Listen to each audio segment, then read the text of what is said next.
भगवान श्री कृष्ण कहते हैं, अगर आपके पास देने के लिए कुछ भी नहीं है तो भी निराश मत होइए। प्यार और सम्मान के कुछ शब्द ही देने से आप हमेशा के लिए किसी के दिल में जगह बना सकते हैं। व्यक्ति की प्राथमिकता हमेशा दूसरों को मान सम्मान और प्रेम देने की होनी चाहिए, क्योंकि प्रेम से बोले गए शब्द और सम्मान के द्वारा ही व्यक्ति दूसरों के हृदय में अपने लिए जगह बना सकता है। वही जो लोग दूसरों की इज्जत करते हैं, समाज में उन्हें भी इज्जत मिलती है। मुश्किलों और चुनौतियों के रूप में भगवान हमें आगे बढ़ने के अवसर देता है। इसलिए जब आपकी आशा और अपने सपने धुल जाएं और चुनौतियों के अवसर को ढूंढने की कोशिश करें, जहां किसी के दिल में सच्चाई होती है तब उसका चरित्र भी सुंदर होता है। जहां किसी के चरित्र में सुंदरता होती है, वहां घर में ही सुख शांति होती है। जब घर में सुख शांति होगी तभी देश और विश्व में भी शांति वास करेगा। उसकी इज्जत कभी मत करो जो आपकी इज्जत नहीं करता। उसे अहंकार नहीं कहते, उसे आत्मसम्मान कहते हैं। जीवन उन लोगों पर अपना समय व्यर्थ करने के लिए बहुत कम है जो आपको सम्मान, सराहना और महत्व नहीं देते। दुनिया में हर चीज़ की कद्र होनी चाहिए, चाहे इंसान हो, पैसा हो या कोई भी वस्तु। जहाँ कद्र नहीं होती वहाँ धीरे धीरे से सब चला जाता है। कीमत तो हर चीज़ की चुकानी पड़ती है, इंसान हो या वस्तु, मिलने से पहले भी और खोने के बाद भी। इसलिए हर चीज़ का सम्मान करें।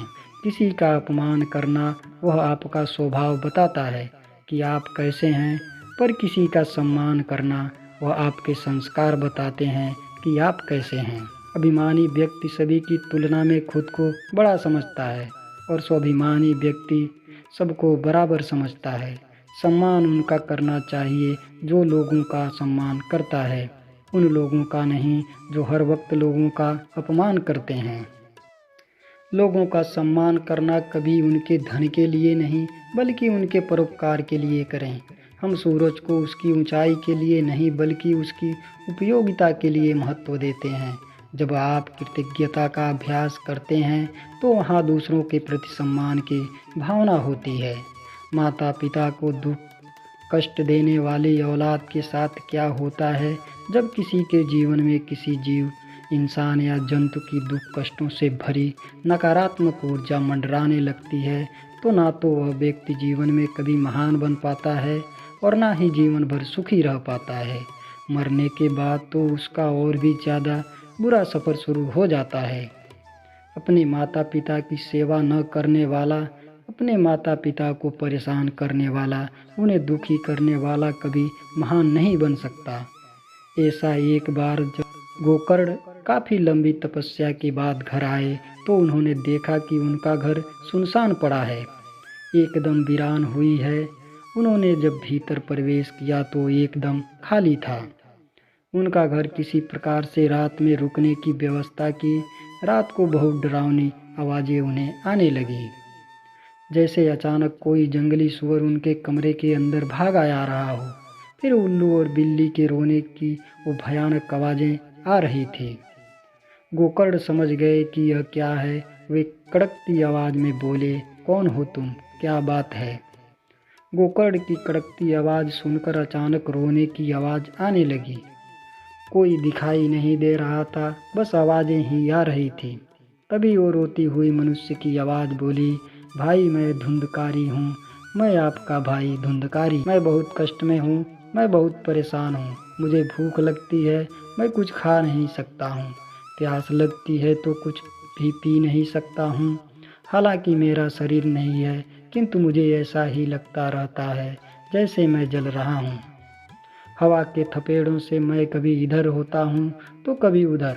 मैं एक स्थान पर टिक भी नहीं पाता हूँ। मेरे भाई मैं बहुत कष्ट में हूँ, मैं एक प्रेत आत्मा बन गया हूँ। गोकर्ण जी कहते हैं, धुंधकारी तुम प्रेत कैसे हो सकते हो? तुम्हारा तो गया तीर्थ में पिंडदान किया है। धुंधकारी ने कहा, मैंने पिताजी को इतना परेशान किया कि वे सह नहीं पाए और मेरी वजह से जंगलों में चले गए। उनके जाने के बाद मैं शराब के लिए, मांस इत्यादि खाने के लिए माँ से पैसे लेता था। माँ जब मना करती थी तो मैं माँ को मारता था। माँ मेरे अत्याचारों से मेरे खराब व्यवहार से इतना दुखी हुई कि उसने कुएं में कूदकर आत्महत्या कर ली। भाई, जिसने अपने माता पिता को इतना कष्ट दिया हो, उसका पिंडदान से कल्याण कैसे हो सकता है। आप कुछ और उपाय सोचें ताकि इस कष्ट से छुटकारा मिल सके। धुंधकारी का कैसे भला हो सकता है, उसके लिए गोकर्ण जी ने सूर्यदेव से सलाह ली। सूर्यदेव जी ने कहा, गोकर्ण, भगवत भक्ति ही, श्रीमद् भागवतम कथा अथवा श्री कृष्ण की कथा ही धुंधकारी का कल्याण कर सकते हैं और अन्य कोई उपाय नहीं है।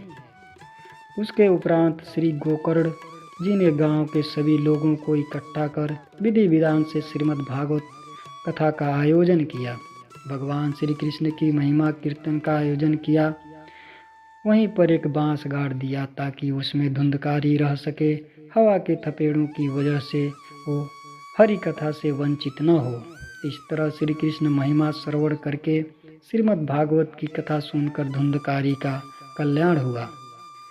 श्रीमद् भागवत गीता का मन से रसपान, अन्यथा उसने जो जीवन में इतने पाप किए थे कि उनसे मुक्त होना उसके लिए असंभव था। क्योंकि जिन माता पिता ने हमें जन्म दिया, जिन माता पिता ने इतने कष्टों के साथ हमें पाला पोसा, पढ़ाया लिखाया, बड़ा किया, हमारे सुख के लिए अपने सुखों को छोड़ा, उन माता पिता की अगर कोई सेवा ना करे, उन माता पिता को कोई कष्ट दे अथवा परेशान करे तो भगवान कैसे सहन करेंगे। स्वयं विचार करें।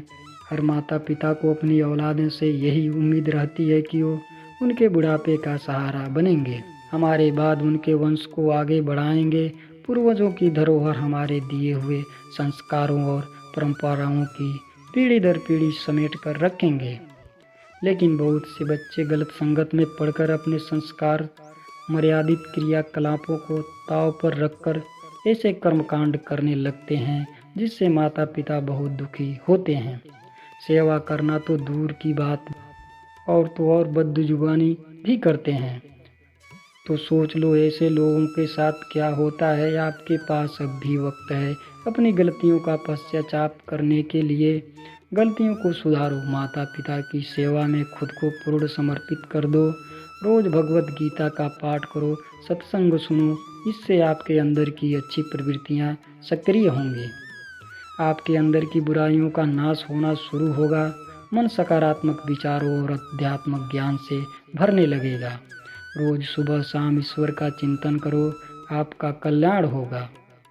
तो आज की कहानी आपको कैसी लगी कमेंट बॉक्स में ज़रूर बताएं और ऐसे ही ज्ञानवर्धक कहानियों के लिए चैनल को सब्सक्राइब और वीडियो को लाइक ज़रूर कर दें। एक बार महर्षि भृगु तीनों देवों ब्रह्मा विष्णु महेश की परीक्षा लेने के लिए तीनों लोकों में भ्रमण पर निकले। महर्षि भृगु ब्रह्मा जी के मानस पुत्र थे। उनकी पत्नी का नाम ख्याति था जो दक्ष की पुत्री थी। महर्षि भृगु सप्त ऋषि मंडल के एक ऋषि हैं। सावन और भाद्रपद में वे भगवान सूर्य के रथ पर सवार रहते हैं। एक बार की बात है, सरस्वती नदी के तट पर ऋषि मुनि एकत्रित होकर इस विषय पर चर्चा कर रहे थे कि ब्रह्मा जी, शिव जी और विष्णु जी में सबसे बड़े और श्रेष्ठ कौन है। इसका कोई निष्कर्ष न निकलता देख उन्होंने त्रिदेवों की परीक्षा लेने का निश्चय किया और ब्रह्मा जी के मानस पुत्र महर्षि भृगु को इस कार्य के लिए नियुक्त किया गया। महर्षि भृगु सर्वप्रथम ब्रह्मा जी के पास गए। उन्होंने न तो प्रणाम किया और न ही उनकी स्तुति की। यह देख ब्रह्मा जी क्रोधित हो गए। क्रोध की अधिकता से उनका मुख लाल हो गया, आंखों में अंगारे दहकने लगे। लेकिन फिर यह सोचकर कि ये उनके पुत्र हैं, उन्होंने हृदय में उठे क्रोध के आवेग को विवेक बुद्धि में दबा लिया। वहाँ से महर्षि भृगु कैलाश गए। देवाधिदेव भगवान महादेव ने देखा कि भृगु आ रहे हैं तो वे प्रसन्न होकर अपनी आसन से उठे और उनका आलिंगन करने के लिए भुजाएं फैला दी। किंतु उनकी परीक्षा लेने के लिए भृगु मुनि उनका आलिंगन अस्वीकार करते हुए बोले, महादेव, आप सदा वेदों और धर्म की मर्यादा का उल्लंघन करते हैं। दुष्टों और पापियों को आप तो वरदान देते हैं, उनसे सृष्टि पर भयंकर संकट आ जाता है, इसलिए मैं आपका आलिंगन कदापि नहीं करूँगा। उनकी बात सुनकर भगवान शिव क्रोध से तिलमिला उठे। उन्होंने जैसे ही त्रिशूल उठाकर उन्हें मारना चाहा, वैसे ही भगवती सती ने बहुत अनुनय विनय कर किसी प्रकार से उनका क्रोध शांत किया। इसके बाद भृगु मुनि वैकुंठ लोक गए। उस समय भगवान श्री विष्णु देवी लक्ष्मी की गोद में सिर रखकर लेटे हुए थे। भृगु ने जाते ही उनके वक्ष पर एक तेज लात मारी। भक्त वत्सल भगवान विष्णु शीघ्र ही अपने आसन से उठ खड़े हुए और उन्हें प्रणाम करके उनके चरण सहलाते हुए बोले, भगवान आपके पैर पर चोट तो नहीं लगी? कृपया इस आसन पर विश्राम कीजिए। भगवान, मुझे आपके शुभ आगमन का ज्ञान न था, इसलिए मैं आपका स्वागत नहीं कर सका। आपके चरणों का स्पर्श तीर्थों को पवित्र करने वाला है। आपके चरणों के स्पर्श से आज मैं धन्य हो गया। भगवान विष्णु का यह प्रेम व्यवहार देखकर महर्षि भृगु की आंखों में आंसू बहने लगे। उसके बाद वे ऋषि मुनियों के पास लौट आए और ब्रह्मा जी, शिव जी और श्री विष्णु के यहाँ के सभी अनुभव विस्तार से कह बताया। उनके अनुभव सुनकर सभी ऋषि मुनि बड़े हैरान हुए और उनके सभी संदेह दूर हो गए। तभी से वे भगवान विष्णु को सर्वश्रेष्ठ मानकर उनकी पूजा अर्चना करने लगे। वास्तव में उन ऋषि मुनियों ने अपने लिए नहीं बल्कि मनुष्यों के संदेहों को मिटाने के लिए ही ऐसी लीला रची थी।